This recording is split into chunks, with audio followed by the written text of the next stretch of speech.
Hey, all you lean maniacs. Okay, so I just got a question via email, and I think it's such a popular question. I thought I'm just gonna make a quick video and instead of all of that typing to answer it, and then I can maybe share it with a few more people. But the question is I'm trying to start my lean journey. I don't know where to start.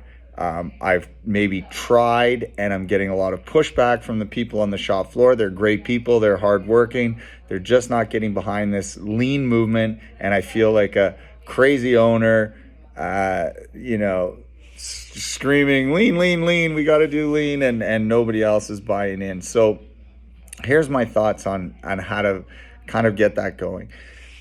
First thing to understand is even though it feels like pushback, it's probably not. It's probably just a disconnection of understanding. So none of your people will drive the long way to work. It just does. Human beings don't do that. Nobody innately says, I want to make my life harder and more difficult. So as soon as we can teach everybody that in fact what we're trying to do is making their job easier, then the pushback thing is going to go away. The question is, how do we do that with something so counterintuitive as lean? This is a multifaceted answer. So in my opinion, step one is measure. Measure your factory, measure your plant, know where you're at. So, you should have a performance dashboard that shows your team where you are at any given time, all day, like a scoreboard. They should know whether they're having a good day, good week, good month, bad month. Because now you have some data. So now you can say, okay, let's improve. Without the data, you're just saying like, hey, let's try this crazy counterintuitive thing, but we also have no way to know if it works or not. We're just going to go with our gut. And this is not a very good approach. So once you get the data, and if you're struggling with a performance dashboard, no problem, go to kaizenify.app. It's all done for you. It takes 5 minutes to set up and you'll have it. So now you have your performance dashboard and you've asked the team, hey, we want to improve this. How can we improve it? You don't have to say lean. You don't have to call it lean. You don't have to say anything. Just how can we improve it? Now, human beings always have one more question in their head that needs to be answered as you continue down this journey. And that would be, what's in it for me? I know it sounds bad, but it's reality. And so if you're asking people, hey, we're going to try this thing and why are we doing it? What's in it for me if I do it?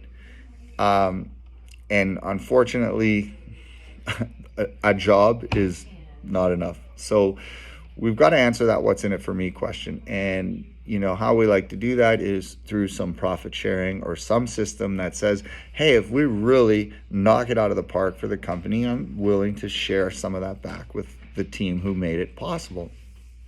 So that gets you past the what's in it for me hurdle because you have a bonus system. Then you have to do a little bit of training.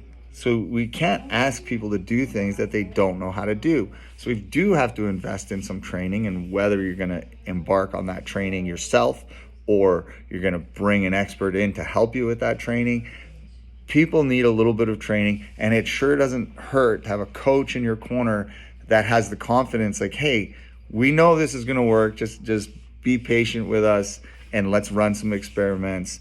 That never hurts. But nothing to say that that's what you need. You can certainly do it on your own. Lots of books out there on lean manufacturing and connecting processes in single piece flow. So just run those experiments with your team. The other thing is you have to give people time to improve. All of us business owners, we if someone said, hey, who wants to improve? We would all put up our hands, all of us, and say, I want to improve. And they say, okay, so how much time are you giving your team to actually do the improvements or to come up with improvements or to brainstorm? And then you hear crickets, and we all just sit there scratching our head like, we don't give them any time for that because we want them working the whole time. So you've got to give them a little bit of time, whether it's, a set aside improvement time or whatever, but you got to do it. If you want something to happen, you got to make time for it. And so give your team the time to make some improvements. So now you've given them your metrics, your dashboard, you've given them a reason to improve those metrics, you've given them the training to say, yeah, I know this sounds crazy, but look, it actually really works. There's no cases on planet Earth where implementing lean doesn't work. So the evidence is in our favor, and then you're giving them time to do it. So that's kind of the formula, if you ask me, and I hope this helps. We have tons and tons of options to help people. If that's something you want to do, we can do on-site consulting. Through Quantum Lean, we can do remote coaching, and of course, we've got Kaizenify.app, which is your lean hub of a software system with all of your Kanban cards, your SOPs, your training matrix, your performance dashboard. There's so many production timers, so many features on there that will just expedite your lean journey. So we want to help as many people as we can. So I hope this short video answers some questions for you and provides the guidance that you are looking for.